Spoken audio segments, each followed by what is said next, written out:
So I believe we are live. Hope you can hear me there. Um, let's just double check here. Perfect. Lovely.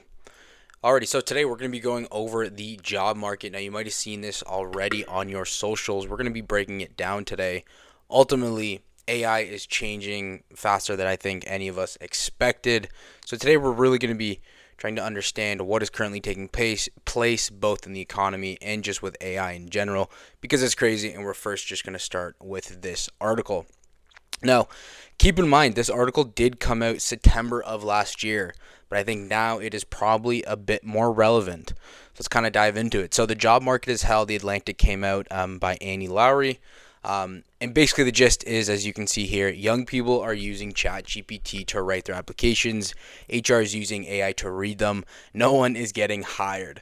Put in the comments, like or comment, whatever it may be, if this has been you or if you experience something like this. I talk to a lot of people on the daily, and this is definitely it. In fact, before we dive in, I had an individual was actually hiring, and he thought that they were actually reading the screen, kind of using like voice AI to give answers. And so it's absolutely crazy what is currently taking place.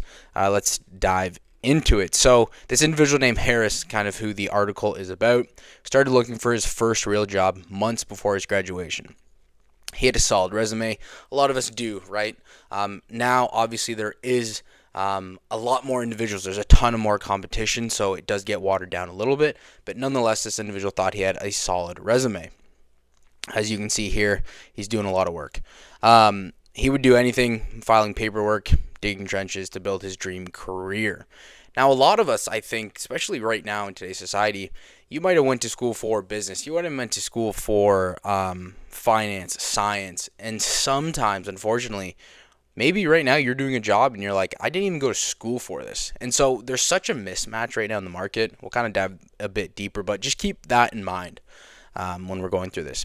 So apparently he applied to 200 jobs. He got rejected 200 times.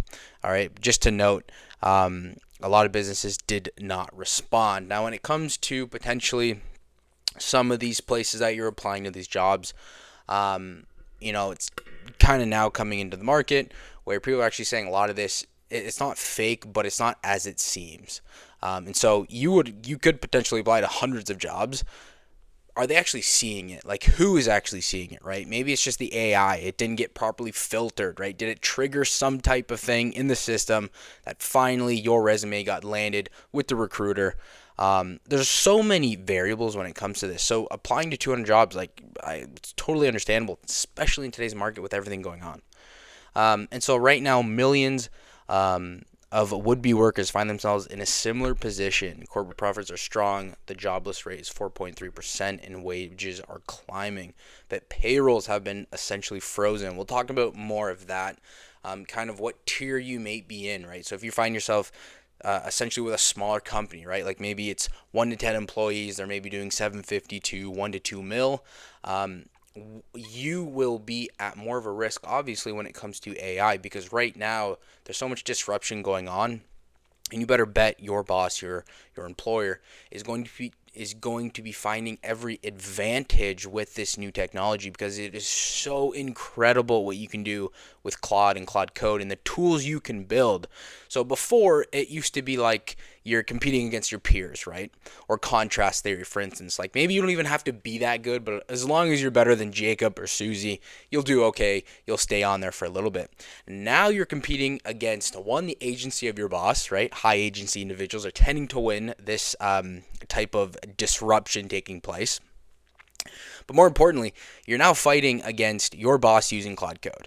Like that is the new standard, right? So it's like humans plus AI is the new standard. And for you to be able to remain on a team, especially if you are now talking with these smaller businesses, right? Small to medium sized businesses, you have to now upskill very quickly, or you have to somehow be able to just latch on to the company.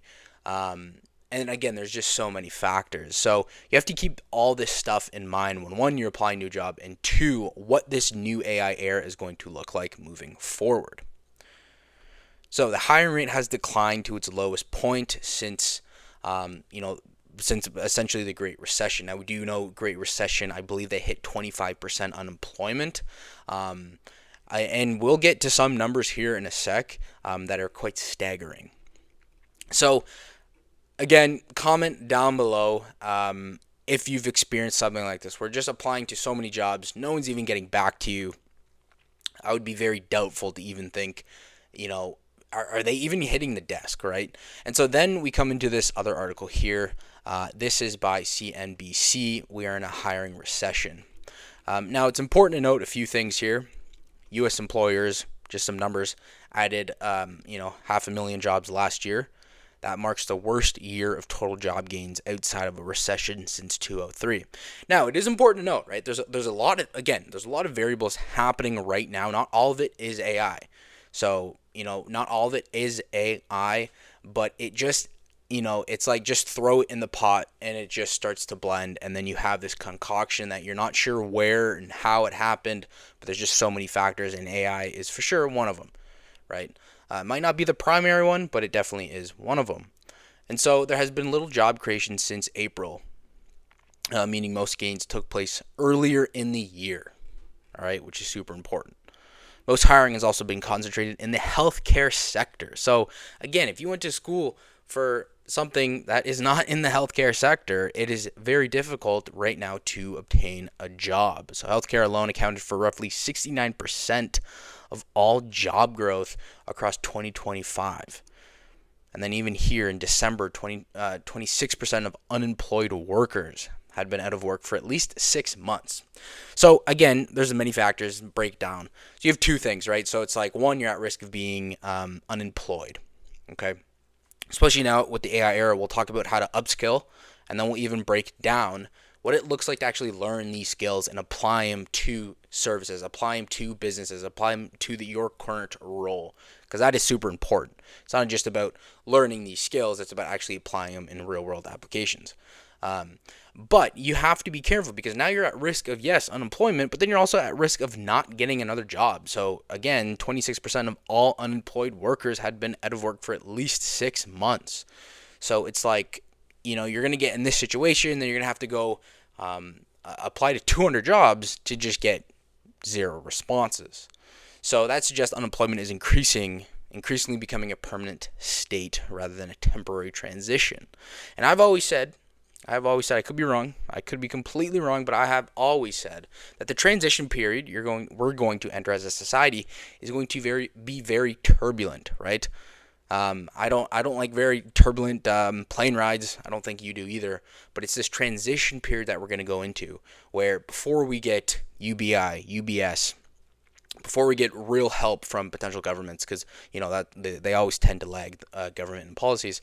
But before we get to that point, this point here where there's not really a net or a safety foundation for a lot of us, especially the middle class and below, it's going to be very turbulent, because things have to start, and once that snowball starts compounding, finally, hopefully, you'll have some institutions, governments come in and say, okay, this is actually this is going crazy. We need to actually provide some support here. So the job market likely to remain cool for months. Overall, the current state of the labor market shows a stark turnaround from the scorching market of 21 and 22. We are in a great resignation, was in full swing, with job openings at record highs, pay growth at its highest in decades, and workers able to leave their jobs in droves for better positions. That has now obviously dissipated. The Federal Reserve raised interest rates to help cool the labor market and rein in inflation, which in 2022 hit its highest level in about 4 decades. So let's talk about skills. Very important, and what this means for you and your future. So there are ways for job seekers to improve their chances. Number 1, highlight your skills, right? And leverage AI. I think right now you have to be pretty much AI native. If you have a problem, this is at least my take right now, if you have an issue, you have to think, how can I solve this with AI? And if you haven't yet opened up Claude Code, you need to be on Claude Code. All right, whether that is the free plan, the pro plan, the max plan, I'm telling you, if you're gonna spend a few $100s with dinners, drinks, you might as well put that to a Claude max plan, and you'll get the highest ROI you've seen within the last half decade. All right, it is truly mind-blowing what you can actually do with these tools.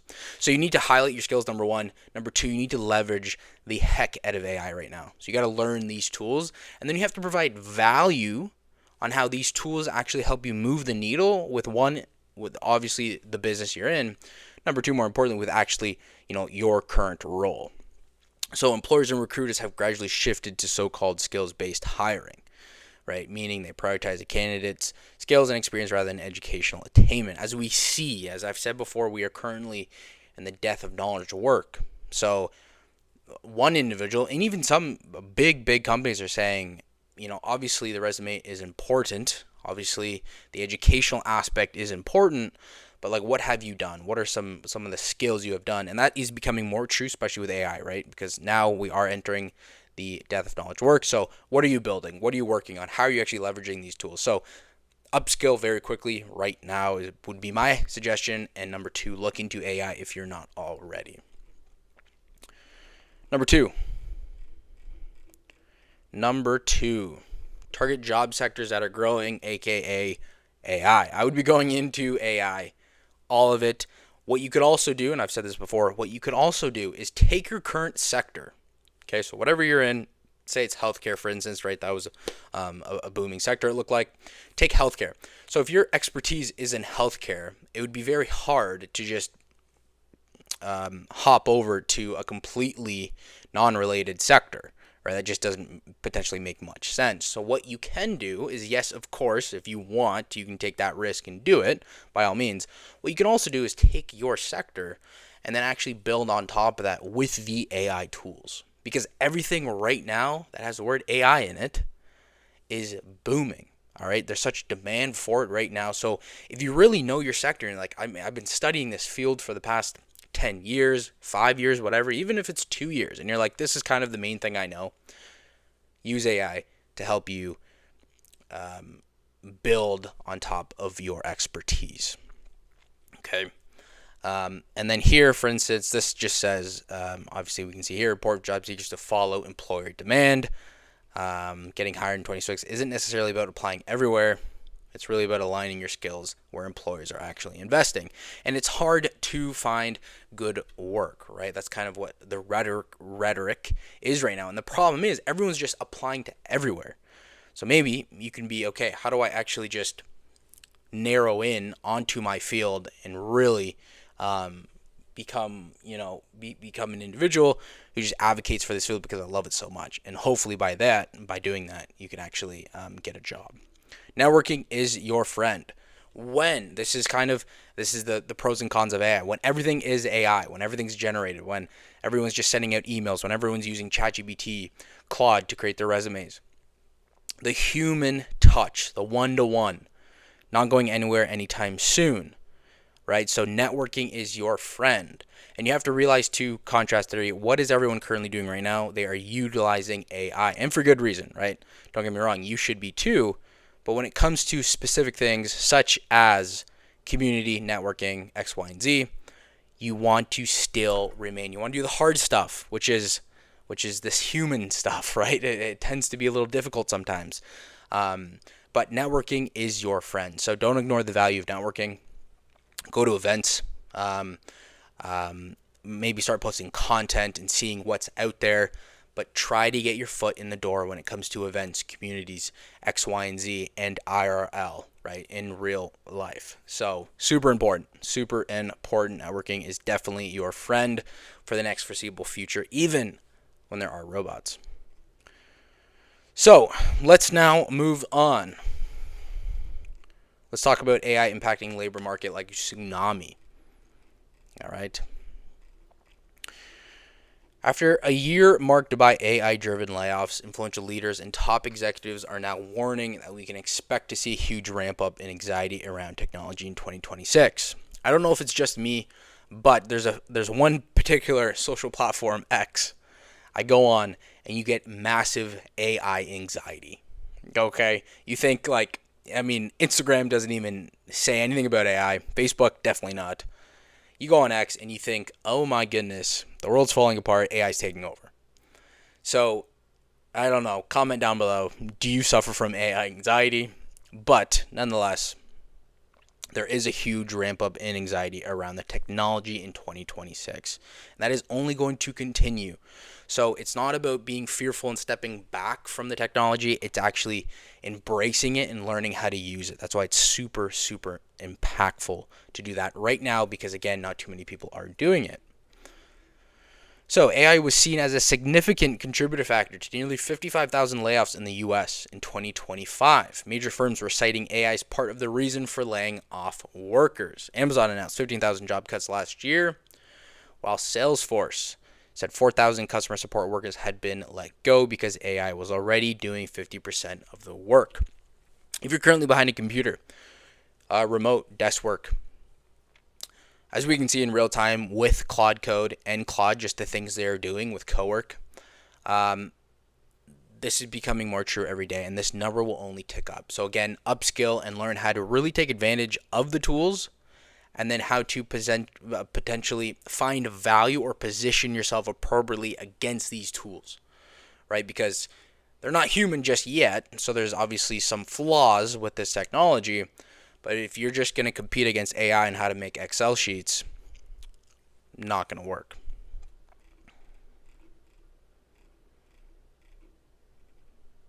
So firms need to upskill workers. Companies attributing much of the blame for job cuts to AI should be taken with a grain of salt. There you go. So again, it's not all due to AI, but it's just like throw it in the hat because it's another factor and it's like another thing we have to deal with. And I think it will increase as time goes on. It'll become more of an issue, more of a primary issue for sure. Indeed, some studies show that the impact of AI in the labor market has so far been muted. AI hasn't yet caused widespread job losses. That's from Yale University. The lab analyzed U.S. Labor market data from 22 to 25 and found that the share of workers in different jobs hadn't shifted massively since ChatGPT's debut. There you go. Now, I will say this too. Well, let me read this first. I would argue that those 50,000 jobs are not driven by AI, but are just driven by the general uncertainty in the market. For sure, there's a lot of FUD going on. But what I will say as well, depending at what stage of business you're at, again, if you're with a smaller business, medium-sized business, if you're with an enterprise, it may be a little different, but we can see already job cuts being, we can see individuals losing jobs currently. So you have to be careful, right? This doesn't paint the whole picture. AI for sure is not contributing to all of it, but you have to be mindful of this thing's only going to grow, and it's going to grow exponentially. So obviously the human brain can't really map out what that looks like. So in 3 to 4 months, things are going to look drastically different, right? I mean, the partnerships already that Claude have is incredible, and it's most of the tools of these bigger companies are using, and that just kind of trickles down to your medium-sized and small businesses. 2026 is the year of the great adaptation, where individuals and team leaders need to start thinking about how to integrate AI and lock in productivity gains. The great lock-in, as it's termed, is now occurring in 2026. All right, we are 2 months in to 2026. The great lock-in has occurred because the tools now are there, and everyone loves saving money. So as we can see, just some stuff taking place. We do have JP Morgan. We see that generative AI is experiencing a rapid uptake across various sectors with potentially profound impacts on job growth. There are signs that the technology is already displacing roles in certain industries. So I love this quote here. The discussion about AI taking jobs, or at least good jobs, is generally framed as tomorrow's problem. 2 things here. Number 1, it's a today's problem. I mean, it's here. Like, it's not going anywhere. It's here. And number 2, again, the exponential curve. A tomorrow's problem is literally like, if you're looking at it as a tomorrow's problem, that's like a 5-hour later problem, right? Because it's just going to happen so quickly. So tomorrow is just going to get compressed. However, there are some hints that AI may already be taking knowledge workers' jobs, right? Discussion about AI taking jobs, or at least good jobs, is generally framed as tomorrow's problem. However, there are some hints that AI may already be taking knowledge workers' jobs. So here we can see the start is the unemployment rate among college graduates has increased, reaching 5.8% in March, the highest in more than 4 years. you're going to see, so again, you're not competing against your classmates. You're not competing against your peers. You're competing against AI. And when AI can do it cheaper, better, faster, you're going to have individuals that are going to spend hundreds of thousands on degrees, on 3 to 4 year degrees in their prime, to then come out massive debt and then have difficulties getting jobs, because unfortunately AI is just going to do the exact same role you were going to do, faster, cheaper, and better. The unemployment rate has been trending above the aggregate rate, which is highly unusual by historical standards. To investigate the impact of AI on graduate unemployment, the economist team at JP Morgan Global Research examined the cross-sectional distribution of unemployment rates by college majors. Particularly exposed to AI had most difficulty finding jobs. Overall, anthropology graduates who are not particularly exposed to AI have the most difficulty finding jobs. However, other majors exposed to AI, including computer engineering, of course, graphic design, yes, industrial engineering and architecture, have also experienced significant increases in graduate unemployment, highlighting AI's impact on growth. Right here, including, so those are some industries. Obviously, most industries are being hit, will be hit. Again, it's a tsunami. The wave hasn't just hit yet, but the tides are, it's going out. You can see something coming over the horizon. Computer engineering. If you Claude in general is, is having its way right now with computer engineering, graphic design. If you were using Canva, if you were using Figma, right now it's just like a host of AI tools. Industrial engineering, architecture, same thing as well. We can use a lot of AI in those aspects. All right, and then it just continues to carry on. But going back to the kind of the main thesis, number one, yes, AI obviously is having an impact. It's not the whole story. But more importantly, this will only continue, and so you have to do a few things. Number one, you have to upskill very quickly, get on these tools, watch this channel, like, subscribe. Get on these tools, learn how to use them, learn how to use them in general, and then learn how to use them actually specifically for your job role. And most importantly, I think humans are around just robots are not around just yet. They will be. And so don't lose your humanity, number one. Don't let the robots win. Number two, but when it comes to that, you still have the aspect of the human side of things, where it's like you're very likable, right? So those skills there's going to be a premium on those skills. People are going to want more of that. So you can lean into that, which is very important, okay? So hope you like that. Comment down below if you like the live stream. This was very fun. As always, my friends, stay human. I'll see you next time.